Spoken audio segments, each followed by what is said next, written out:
এইভাবে একবার চিকেন পাকোড়া করে দেখুন তো কেমন লাগে। তো সেটা করার জন্য আপনাদেরকে এই ভিডিওটা শেষ পর্যন্ত না টেনে দেখতে হবে। তো আপনাদেরকে অনুরোধ রইল ভিডিওটি শেষ পর্যন্ত স্কিপ না করে দেখার।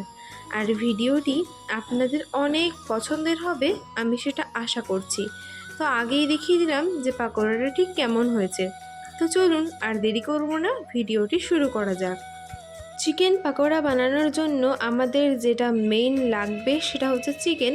তো দেখুন এখানে চিকেন নিয়ে নিয়েছি। এবার এইগুলোকে ছোট ছোট টুকরো করে কেটে নিব। কেটে নেওয়া আর দেখালাম না, চলে যাচ্ছি পরবর্তী ধাপে। তো এখানে পেঁয়াজ আর লঙ্কা, কাঁচা লঙ্কা এখানে তেল দিয়ে ভেজে নিচ্ছি প্রথমেই। তো দেখুন খুব সুন্দর করে ভেজে নেওয়া হয়ে গেছে। এবার এর মধ্যে দিয়ে দিব স্বাদ মতো লবণ। তারপরে এটা একটু ভালো করে নাড়িয়ে দিব। তো দেখুন এখানে ছোট ছোট টুকরো করে ওই মাংসগুলোকে কেটে নিয়েছি। তো এইটা এবার এর মধ্যে দিয়ে দিচ্ছি। দিয়ে দেওয়ার পরে ভালোভাবে এটাকে নাড়িয়ে দিতে হবে। এইভাবে সুন্দর করে এটাকে কষাবো। তো দেখুন কষাতে কষাতে দেখবেন আস্তে আস্তে অনেক জল বেরোবে সেই চিকেনের গা থেকে। তো এইভাবে ভালো করে এটাকে কষাতে হবে। তারপরে এটাতে দিয়ে দিতে হবে সেটা হচ্ছে ভিনিগার।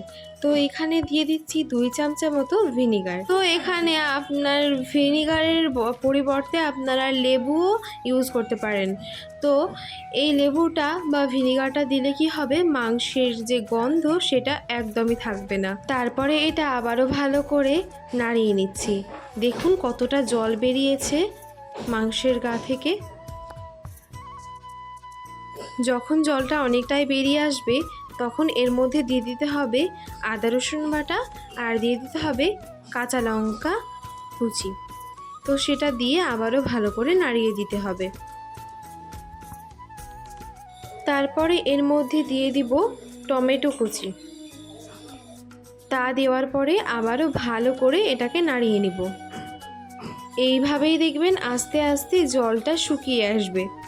দেখুন আগে কতটা জল ছিল, এখন জলটা প্রায় শুকিয়ে এসেছে। এখন তো দেখুন একেবারে শুকিয়ে গেছে। আর এখন টমেটোটাও প্রায় সিদ্ধ হয়ে এসেছে আর মাংসটাও কিন্তু সিদ্ধ হয়ে গেছে এই করতে করতে। আমি আবারও বলছি এটা কিন্তু হাতে সময় নিয়ে কিছুক্ষণ ধরে ভালো করে কষিয়ে নিতে হবে মাংসটা। তারপরে এর মধ্যে দিয়ে দিব হচ্ছে চাট মশলা, হলুদ গুঁড়ো। তারপরে খুব ভালো করে এটাকে নাড়িয়ে দিব।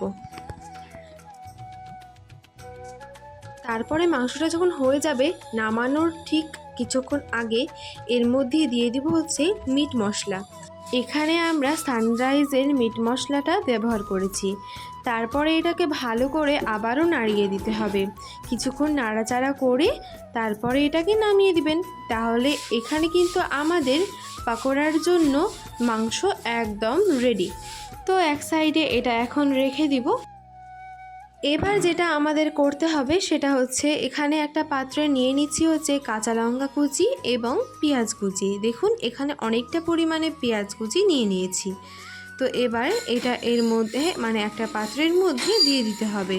তারপরে এর মধ্যে দিয়ে দিতে হবে পরিমাণ মতো বেসন। এখানে আপনারা আপনাদের ঘনত্ব অনুযায়ী যতটা লাগবে মনে হচ্ছে ঠিক সেই রকম মতো এখানে ওই বেসনটা ইউজ করবেন। এবার এর মধ্যে অল্প পরিমাণে দিয়ে দিব একদম অল্প পরিমাণে চালের গুঁড়ো। তারপরে এর মধ্যে দিয়ে দিব হচ্ছে চাট মশলা আর দিয়ে দিব মিক্সড মশলা। তারপরে এর মধ্যে ওই মাংসগুলো দিয়ে দিব। তারপরে সবগুলো উপকরণকে ভালো করে মেশাতে হবে। এখানে স্বাদ মতো লবণ দিয়ে দিচ্ছি। এটা প্রথমে দিয়ে দিলেও হতো, ওটা বলতে গেলে ভুলে গিয়েছিলাম, তো এখন দিয়ে দিলাম, কোনো সমস্যা নেই। তারপরে আবারও এটাকে ভালো করে মিশিয়ে নিতে হবে। তারপরে যেটা করতে হবে সেটা হচ্ছে অল্প অল্প করে এর মধ্যে জল দিতে হবে। অল্প অল্প করে জল দিয়ে এটার একটা সুন্দর ঘনত্বের একটা ব্যাটার করে নিতে হবে। পকোড়া যেমন হয়, পকোড়া করতে গেলে যেমন ব্যাটারের প্রয়োজন হয় ঠিক সেই রকম।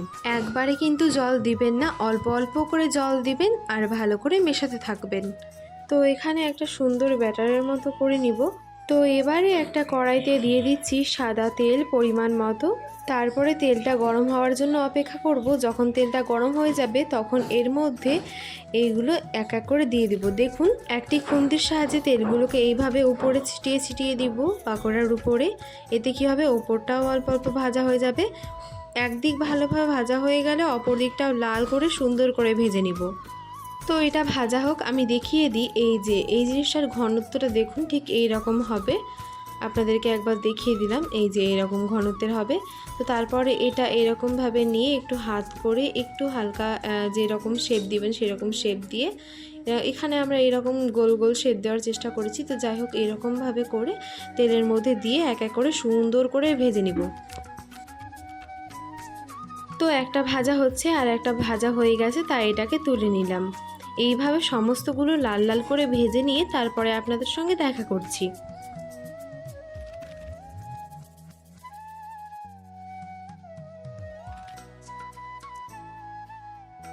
তো এখন দেখুন, আমাদের চিকেন পাকোড়া কিন্তু একদম রেডি। এই যে একদম লাল লাল করে সুন্দর করে ভেজে নিয়েছি সবগুলোকে। তো এবার এইগুলো আপনাদেরকে একটা ভেঙেও দেখিয়ে দিব। তো দেখুন বাইরে থেকে কতটা সুন্দর লাগছে দেখতে, আর ভেতরটাও খুব সুন্দরভাবে পেঁয়াজগুলো সিদ্ধ হয়ে গিয়েছিল, আর মাংসটা তো আগে থেকেই সুন্দর করে কষিয়ে নেওয়া ছিলই। তো যখন খাচ্ছিলাম তখন বিশ্বাস করেন প্রচণ্ড খেতে সুন্দর হয়েছিল। আমি সেটা তো আর আপনাদেরকে বলে বোঝাতে পারবো না। তো ওটা আপনাদেরকে করে খেতে হবে, তাহলে বুঝতে পারবেন। আমার ভিডিও ভালো লাগলে চ্যানেলটিকে সাবস্ক্রাইব করে পাশে থাকা বেল আইকনে ক্লিক করে অল নোটিফিকেশন অন করে দিবেন। আর যদি ফেসবুক থেকে দেখেন তাহলে অবশ্যই পেজটিকে ফলো করতে ভুলবেন না।